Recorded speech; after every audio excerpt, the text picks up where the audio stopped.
Hello, everybody, and welcome to the Daily Objective brought to you by the Ayn Rand Center UK, where we talk about current events and anything that matters from an objectivist point of view. Today, our topic is going to be the ongoing war between Ron DeSantis and Disney in Florida. And to help me unpack this crazy issue from the tyrant of Florida, as I would like to call him, is the great former prosecutor and friend James Valiant. James, how you doing today? I'm super. How about you, sir? So far, so good. I'd be better if this weren't a political fight that we were having out there in the political universe. But let's unpack it a little bit. What's going on here?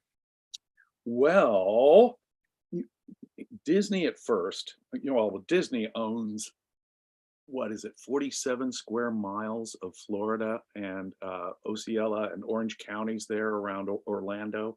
And since 1967, they've had these amazing self-governing powers, sort of unusual for any company. They had eminent domain power.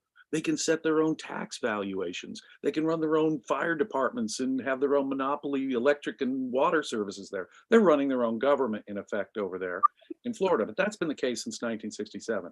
And I think everything would have gone smoothly and continue with that had it not been for the fact that Disney took a position against Ron DeSantis's bill about educating sex education in Florida public schools. The famous "Don't Say Gay" law that he said was misnamed "Don't Say Gay," and there's a big controversy over. But whatever your position on that law is, Disney at first didn't take a position. Then they took a position, and they took a very strong position, publicly denouncing DeSantis and the bill. And from that moment forward, Governor DeSantis has put a target on the back of Disney and all of the special status that they have in Florida and have enjoyed since 1967, promising to take all of it away. He put his own people onto the board that controlled it. Disney cleverly changed the rules right before he put his people on the board so that governing board didn't have so much power. But of course, that doesn't stop Ron DeSantis. He's going to go after them. He joked he could even build a prison next to them. He joked he could use all kinds of other state powers to crush Disney and its interests if necessary. So it's become a feud. Disney has now filed a lawsuit saying that we've been singled out for our use of free speech. We're a private company. If we oppose your politics, does that mean you should be able, as the governor, to single us out and go for us? Uniquely, Ron DeSantis says, oh, well, this is an egregious example of corporate welfare. And I think that's the complex thing that needs to be taken apart here, piece by piece, from an objectivist standpoint. But the truth of the matter is that the corporate welfare thing was an afterthought to his feud, where, he wants to say Florida is where woke goes to die. And Disney took a woke position. And so now he's targeting Disney. I don't think it would have been corporate welfare as such that motivated him. And I'd like to see if Ron DeSantis would apply the same principles to all corporate welfare in Florida. If this were not just Disney, if Ron DeSantis were going after all companies that got every form of government subsidy, special regulation, and there are hundreds of examples of that, then I think his position that it's a corporate welfare thing, a principled corporate welfare thing, would make more sense. It wouldn't just be singling out. I mean, Disney may be the most egregious example of it in the state, most special favors to any one corporation. They are the biggest taxpayer in the state of Florida, which is a remarkable thing. But he's going after them and singling them out. If he weren't singling them out, if he were making a principled position about corporate welfare and saying this is just the start of getting rid of all corporate welfare in Florida, then I think his principled position would be an honest one. So as objectivists, we think that if he were to say corporate subsidies are bad, they distort markets, they distort freedom and of choice. So we are going to end all corporate subsidies, and Disney is going to be a part of that because I'm taking a principled stand for property and choice, all those things that Republicans apparently used to stand for. Then we would say this isn't such a bad idea. But what he's in fact doing is focusing on one company, throwing out red meat to his constituency who are anti-woke. They don't offer anything as an alternative to anti-wokeness. They're just anti-woke in principle. And he's using the power of the state to pressure them into conforming to what he thinks they should conform to. That is a very, very dangerous precedent, and this is something that Republicans should fear in him. That he has not only the capacity to do it, but the willingness to bring the state down on political opponents. That's a frightening precedent that I'm seeing a lot of lately. Precisely. It's as if the Republicans are doing everything that the Democrats became famous for doing, using antitrust laws to go after their enemies, using special regulations and taxes to go after their corporate enemies. What was in the middle of the 20th century, if corporations didn't want to hire communists, that was evil blacklisting, according to the left. But now that corporations are growing more leftist in their public policy statements, the left is much more forgiving of this kind of, they used to call it, corporate censorship. Now it's the right that is complaining about, quote, corporate censorship. So the right has adopted all of these vicious socialist ideas that the Democrats had pioneered. Let me give you an example. If this had been Chick-fil-A, which is famous for taking its socially conservative political stands, do you think Governor DeSantis would be going after Chick-fil-A? No, no. And in fact, he's not going after all. And I also need to break down the types of what we call corporate welfare. Typically, if someone gets a tax break, I'm not going to go out and say, hey, that's special corporate welfare. I use the analogy. If we're a bunch of slaves on a plantation and a small group of slaves get beaten less often than the rest of the slaves, I'm going to say, hey, they deserve to get beaten just as equally as the rest of us. No, no, no. If it's like a tax relief thing, then I'll just say, hey, everyone should have that tax relief. I'm not going to go over that as complain about that as corporate welfare. On the other hand, a lot of the powers that Disney got over this large area of Florida are government powers I don't think government should have at all. Like I say, eminent domain power, the power to control monopolies over certain utility services, things like that. Police power to a certain extent, run their own cops and security. Should private companies have that extent of control over law enforcement? So a bunch of these other things, I think, are bad corporate welfare. So it's a mixed bag, if you will, of right when they talk about corporate welfare. What are we talking about here? But there's all kinds of corporate welfare all across the states. States have been giving subsidies, I mean, outright subsidies, not just tax breaks, to get certain corporations to move into their state.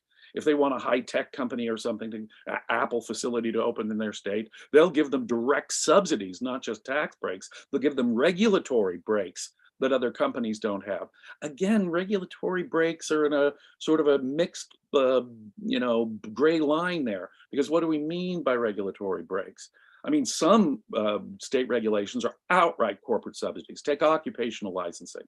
All they do is reduce the number of lawyers to keep the prices, jack the fees of the few who get the license, that keep their fees high. That is the creation of a monopoly of private people. Now, that is absolutely pernicious business subsidization going on all 50 states right now.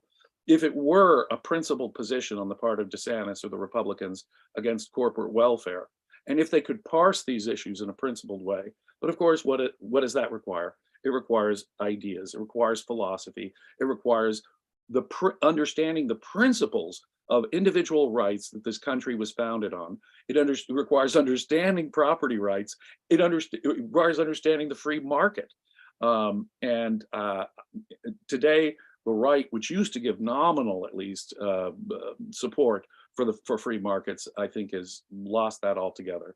Now corporations are bad guys to the right just as much as they've always been to the left, and that's I think you could hear that in the evolution of Tucker Carlson's monologues that became increasingly screeds against businesses and increasingly for populism and mercantilist economic policies. The right has certainly turned a tyrannical corner here that seems to be ominously paralleling fascist Germany in the 1930s. Very scary developments here. Do you think this lawsuit, which I certainly hope Disney prevails over Ron DeSantis, could have an effect on DeSantis's 2024 potential presidential bid? I think it could help. going to make me queasy to say this out loud, but I think it could help him. I think that a Really? lot. I think a lot of Americans don't like uh, the what's happening in education. I don't think most Americans want uh, drag shows or LGBTQ issues raised in grammar school at all. And so if that's the issue it becomes, if DeSantis can focus on that, it could be an aid to him. Trump jumped all over this and said, "Oh, Disney is being singled out. Trump is attacking DeSantis for this," but of course he's not attacking it for any principled reason. He has no more understanding of these principles than DeSantis seems to have. So it Oh, could. in fact, I love the PAC ads for Trump now that are attacking DeSantis for wanting to privatize Social Security, to get rid of much of the welfare state and educational establishment. You see Trump now aligning himself with the left as an establishmentarian. And if that doesn't let people know that there is really no difference between the establishment left and the establishment right, commercials like that should tune you up. You got my blood boiling right now watching those Trump commercials against DeSantis right now. Every single person who claims to be an admirer of Ayn Rand and who supports Donald Trump needs to look at those ads. Donald Trump is attacking capitalism on principle in those ads. Whatever you think of Ron DeSantis, Donald Trump is showing just how red he is under the skin. He never really was. He never understood the free market. He never understood individual rights. And if anything proves it, it's these goddamn ads that he's running against DeSantis. It's not, I'm not defending DeSantis. I'm saying this really pulls back the curtain and tells you everything you need to know about Donald Trump. He is the enemy of objectivism. He is the enemy of individual rights. He is the enemy of the free market. But Full James, stop. James, wait a minute, wait a minute. Don't you understand that Trump is he may be bad. We understand that he's bad, but he's better than Biden. What do you make of statements like that? Oh, well, it's utterly self-defeating. Because if we're going to go with a socialist who's 2% lighter, 10% lighter, or even 50% lighter, and what are you doing to the alleged opposition? I mean, if the Republicans are supposed to be the free market party, then what we're doing is destroying the free market party by letting him become the nominee. They're going to let Democrats would much prefer Trump to be the nominee, obviously.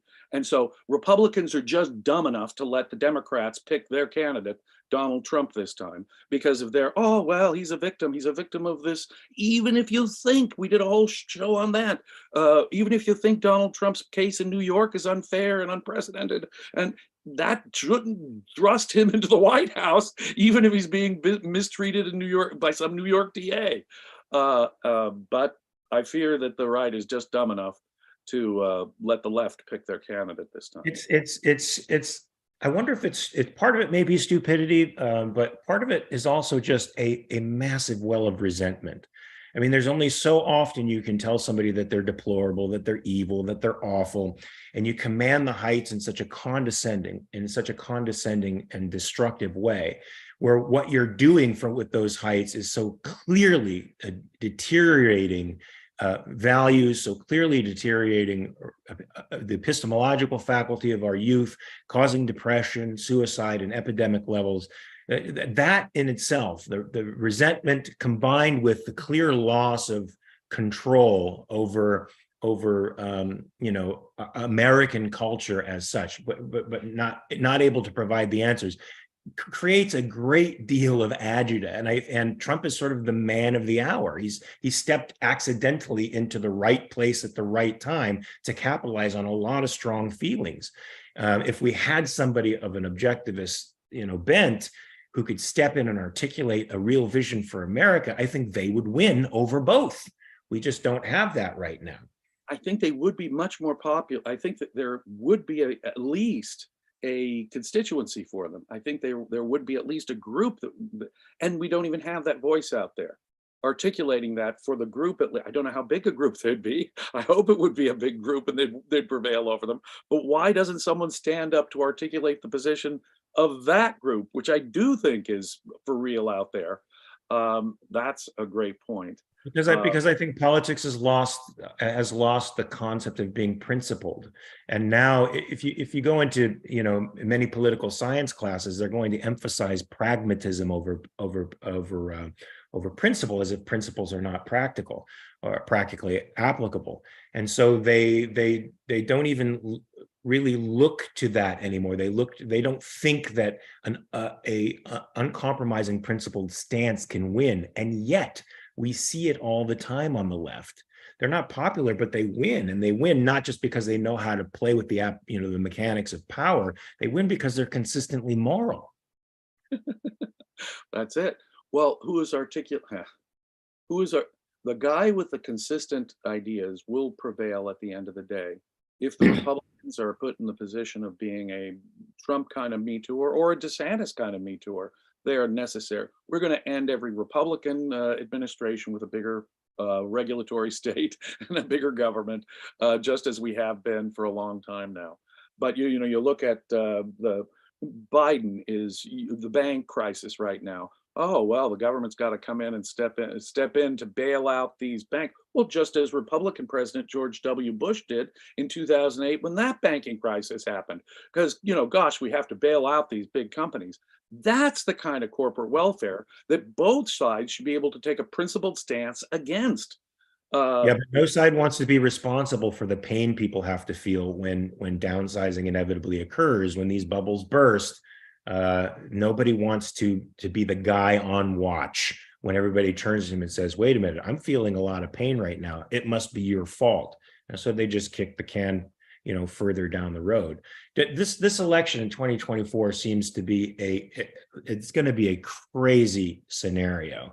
As popular as Trump seems to be with respect to the Republican, constituency, it's hard for me to see him as the actual nominee. Am I crazy? I keep thinking he's going to pull a Theodore Roosevelt, third party thing, because, the New York Post is against him. I think some establishment conservatives don't like him. I mean, Peter Thiel is throwing his money behind DeSantis. There's going to be a massive split. Trump is going to make it ugly. I think the Republicans have to reject him. He's going to start his third party. I think it's going to, that's my perspective on the chaos. Another thing Republicans should have been aware of all the time is back in 2016 when he was first running, he never said I was going to, or to the very last minute, I will support the Republican nominee, whoever that is, which is standard practice. Because if you wouldn't, then what you're doing is you're saying you're going to undercut us, take away our votes, and ensure that we lose. It's not the party or the quote principles that the party stands for at all. Is it, Mr. Trump? It's you, and only you can save America, right? You'd think that given his high negatives, as well as his popularity among the Republicans, he'd stop and he'd think, well, yeah, I am having these legal troubles now. Maybe it would be better. And I'm not talking about altruism, I'm talking about his own selfish interests. If he cared about the country, if that were his selfish interest, if the actual policies were his selfish interest, as opposed to his personal power, a whole different conception of, quote, selfishness. No, only Donald Trump. He's the Messiah who can save us. DeSantis can't. No other Republican can. The Democrat can't. He'll make up his, neat words. The one for DeSantis didn't quite catch on, right? He's famous for his nicknames, right? Ron DeSanctimonious. Sanctimonious. That didn't quite. I think DeSantis responded well to that, so it didn't catch on well. So Donald Trump will have to work on his insults and his name-calling tweets a little more. But yeah, it is different this time. He may not get the nomination because there is a larger group of Republicans against him. It's going to be a bloody battle. It's going to be a bloody battle. That much I do predict. And if he doesn't win, he could easily pick up sticks and destroy the Republicans' chances for winning. Which would give Biden, with almost a 30% approval rating, I mean, amongst the lowest approval ratings of any president in history, a potential walk in the park into the White House again. But I have theories about that as well. I think that the Hunter Biden scandal is brewing now in the background in a very significant way on purpose, and that it will come to fruition, once he gets his term, and that his term may become untenable and allow the vice president who is even more unpopular, believe it or not, than him, to slip into the White House without being actually elected as president. What would be positive evidence of your theory there, Mark, is if you actually see the establishment media turn on Biden on that issue. start talking about the issue. Well, I mean, the Biden family, I've seen sufficient evidence right now that it's clear the Biden family has been taking millions of dollars from foreign interests, and that is how the Biden family has basically been making their money. And now, all the media, the left-wing media, has to do is let that story bubble up, and yeah, it could destroy Biden, just as Trump's problems could destroy Trump. And if you see, and when that happens, it may not be before the election, as you say. It may be whoa, right after the election. Suddenly they discover the Biden issue and then jettison Biden to get Kamala Harris in there, even though she is as detestable a Democrat candidate as I can possibly imagine. I say this as a former DA in California. She is a former DA from California and a former AG from California.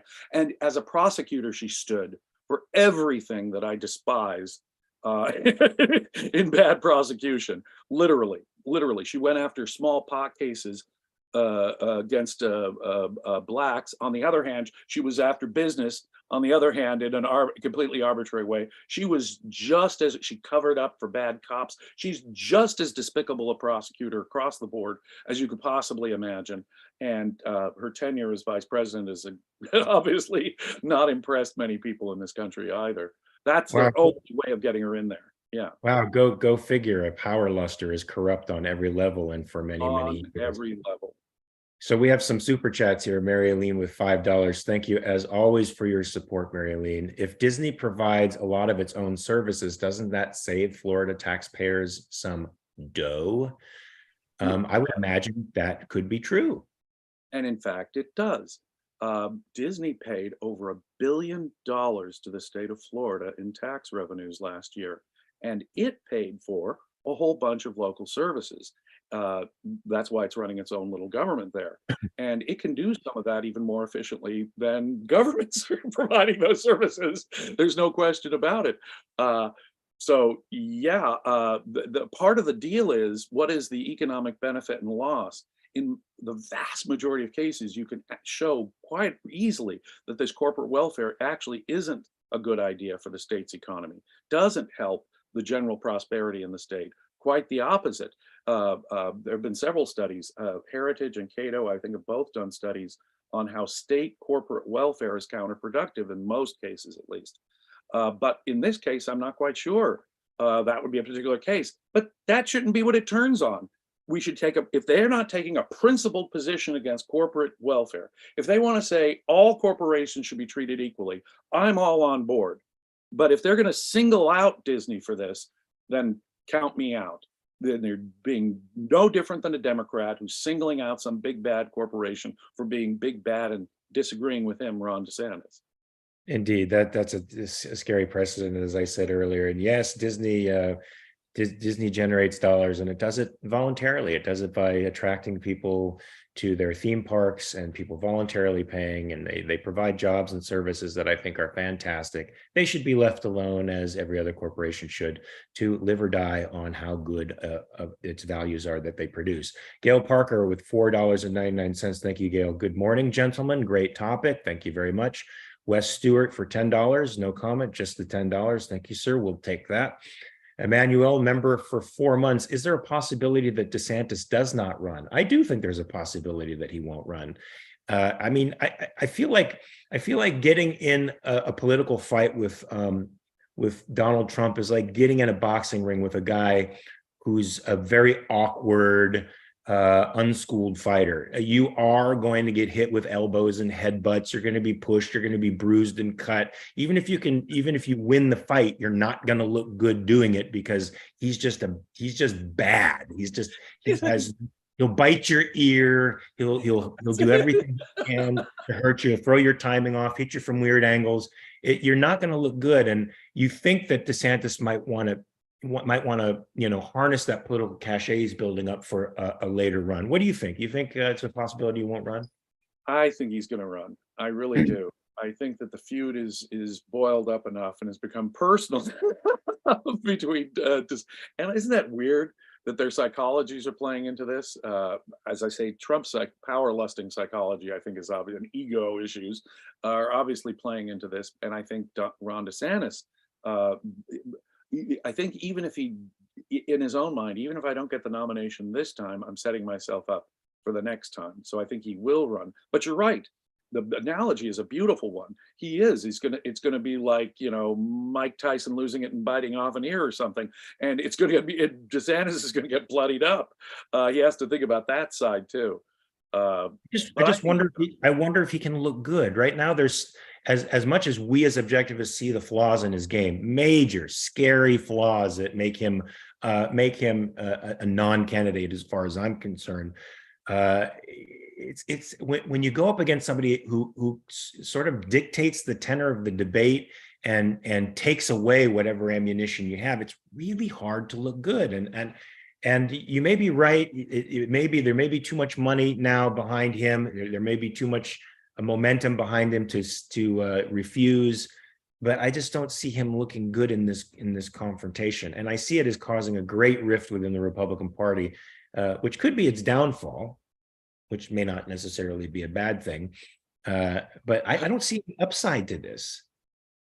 for DeSantis, it may be a bruising thing that causes some permanent injuries because the Trumpers have some very strong feelings about anyone who should even, breathe a word of criticism against their Messiah. So it will hurt him to some extent, no question about it. And if Trump does go off and do some third party thing, even if should DeSantis win, it would hurt, probably destroy the Republicans' chances for winning the next presidential race. I Have you heard the latest conspiracy theory on the right? And I'm just saying this because I think it's a good barometer for us to see the inside the mind of some MAGA Republican voters. There's apparently a conspiracy theory going around that Michelle Obama is in fact a man. I've heard that. It's extraordinary. I think she's given birth to two daughters. But these days men can give birth to daughters. But right, Nick. Anyway, I just wanted to throw that out there because I don't think those people are going to be easily changed by DeSantis coming up or anybody else offering a political alternative. Ashley shrugged for $1.99. Thanks, Ashley. Culture war has degraded the quality of candidates. You think is the culture war degrading them, or is it something worse? I think the culture war is one symptom of a deeper issue here. It is an increasing emotionalism over intellectualism and concern with ideas. And I think that's what's behind, that's what's going to, whatever the issues of the day are, and whether we categorize them as woke, right? I think the underlying lack of principle, the underlying pragmatism, the underlying power lust are the things that are governing politics ever more and more. Yeah, it's becoming a brutal tribal gang warfare out there, basically. And I think that it is, I'm not optimistic, I'm not sanguine on it getting any better anytime soon. I know I've said this multiple times, but during the ratification process of the Constitution, the Federalist Papers were published in newspapers, and people discussed them. Regular people discussed them. I can't imagine something like that flying with the populace today. The most they can retain in their heads is "Make America Great Again," hope and change. That's all they got. That's as deep as their politics goes. I mean, I look back on political debates even in the 1920s when the socialists were taking over the left from, the old classical liberals were being pushed out and the socialists were coming in. Even though we were on the losing side of that debate, that was a debate of intellectual luster compared to the sort of political debates we could have today. They had substance. Unfortunately, the capitalist side didn't have a very good articulate defense. But on the other hand, it was an intellectual debate compared to what we have now 100 years on. Or then again, I feel like the political community has been hostile to intellectuality for quite some time. I mean, Adlai Stevenson, one of the main criticisms against him was what? He was an egghead. Yeah, you have to present an image of being down home and folksy in politics, but there was nothing down home and folksy about Thomas Jefferson, even though he had very Republican ideals and would answer the White House door in his slippers and a robe. He still was a Renaissance man. There was nothing folksy about John Adams. There was nothing folksy about George Washington. They were elite in the best possible sense of the term, and they were And admirable in the best possible sense of the term. even Abraham Lincoln, who was born to illiterates in a log cabin and used that politically as, rise from nowhere. He taught himself how to read by candlelight in a log cabin and became a classically educated attorney, one of the best attorneys in the country, and became a well-educated, classically educated man who put that into his speeches and his ideology. That kind of elevated stuff, even from a folksy guy, Abraham Lincoln, was what was demanded in those days. Okay, even if you're going to sell yourself as one of the people and a self-made man, he is a man who walked the classical education that he gave himself. No, debates in the American political debates of the past are a thing of the past. We have declined from that kind of intellectualism altogether, completely. Ayn Rand said it very, very well around 1960. She said, I used to envy the left. The left used to have real intellectual arguments. Back when I first came to America, I would actually hear intellectual arguments. She said, I have no reason to be envious of the left anymore. Both sides had thrown in. She said the right has always gone for this religion, cracker barrel sort of anti-intellectualism. And now even the left has now embraced mysticism, Zen Buddhism, and anti-intellectualism of various kinds. And it's only gotten worse since she said that, 60 years ago. So Give me the elevated prose of Abraham Lincoln and indeed, Frederick Douglass any day of the indeed. back in the day when somebody in a political position had stature and had to present moral stature, not just a physical stature, but moral stature as well. We don't get that anymore. I remember that became passé with Clinton when he famously said character doesn't matter. Well, yes, it does. Yes, it does. It certainly sure does. Okay, now George Washington was an incredibly moral human being, and when that gets lost in the weeds of all this other talk, well, didn't he own slaves? What about the context of this? Did he? No. The man was a moral titan, and that entire appreciation for the need for character in our leaders is gone. That's another thing of the past, I'm afraid. But let's not forget, folks, that George Washington was offered the kingship for life in America if he wanted it. He refused it, and George III across the pond said, if Washington does indeed refuse the reins of power, he is literally the greatest man in the world. And he did. He did exactly that. He stuck to his Republican values and gave up power after 2 terms. I can't imagine the simp that passes for the Republican candidate, Donald Trump, ever doing that. Ever doing that. Except for the constitutional prohibition. But even then, I expect him to buck that. He had a joke when he was president, right? Reelect me in 2024, 2028, 2032. Until I die, he would have been happy to have done an FDR and been reelected until he died. Yeah. It's absolutely frightening. Give us a George Washington. Where are you, please? Stephen Harper, $5. Thank you, Stephen. Regina for €5. Thank you, Regina. You're doing your objectivist business over there in Germany. So the adherent of Lady Columbia for $10. Thank you very much. I think the reason why the American public has a deep distrust of elites and intellectuals is that both in Europe used one another to reinforce another, and that yes, bred a cultural distrust even today. Well, that's true. Absolutely true. Absolutely true. When I first said I was going to study history and philosophy at university, my dad, a very practical engineering businessman type guy, you're going to study bullshit like that? And I won him over. He at some point began to realize the value of philosophy and history, but it so much expresses what a lot of Americans believe. Do something practical, business, engineering, something real, produce something, sell something. And they had a contempt for intellectuals, especially as intellectuals grew more and more and more bankrupt, grew more and more and more collectivist and overtly mystic themselves. And so a lot of that contempt is earned. Unfortunately, philosophy and the intellect is all important.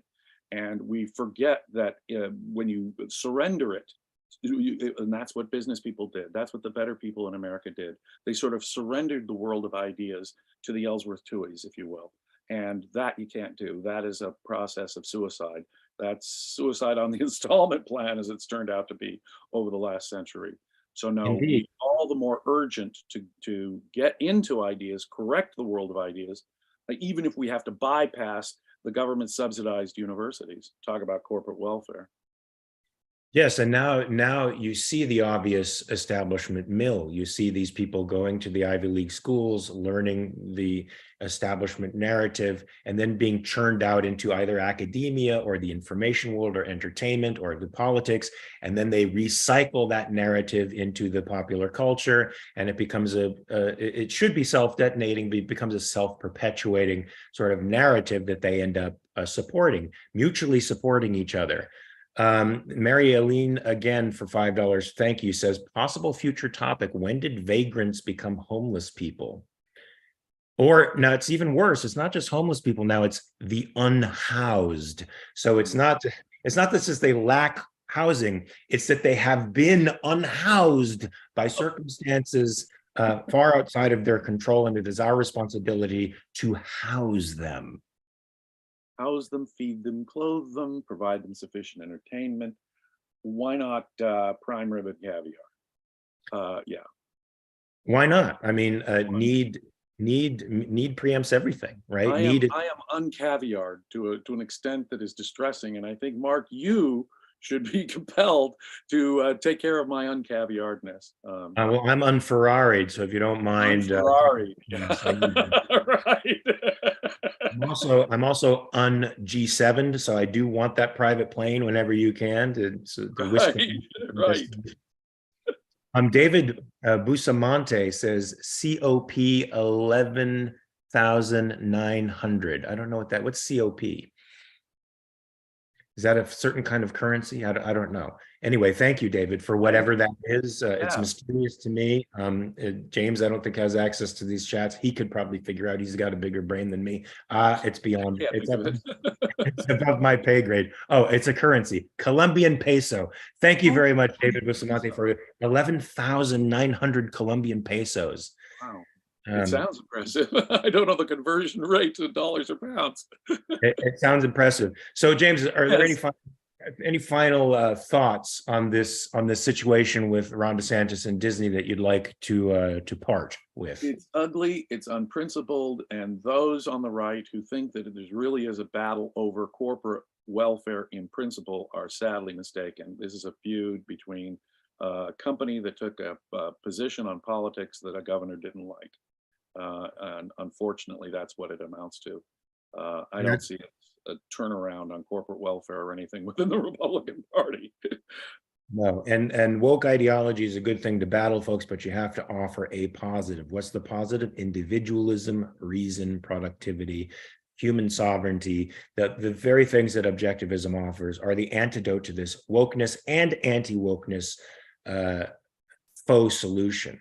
We live in scary times, folks, but there is an island of reason out there. It's called Ayn Rand. Read everything that she's written, and you will be armed against the toxicity that is currently taking over our culture. Oh, wait a minute. We have another super chat here. I was getting ready to leave, but adherent of Lady Columbia for $10 more. Thank you so much.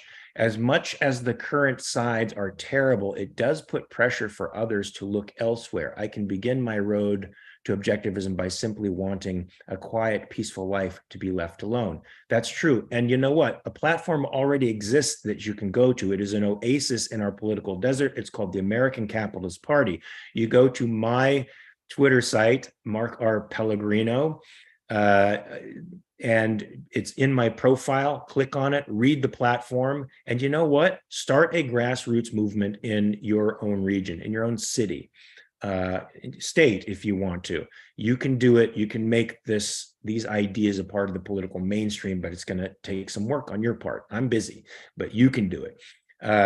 Upcoming shows, folks, at 9 p.m. UK time, Ask Me Anything with Harry Binswanger. Check it out. That'll be a show guaranteed to stimulate your brain. I think we are done for this episode of the Daily Objective. As usual, James, it has been a total pleasure. listening to you and learning from you folks. I hope you got as much value out of this as I did. And until next time, remember to always check your premises. Peace.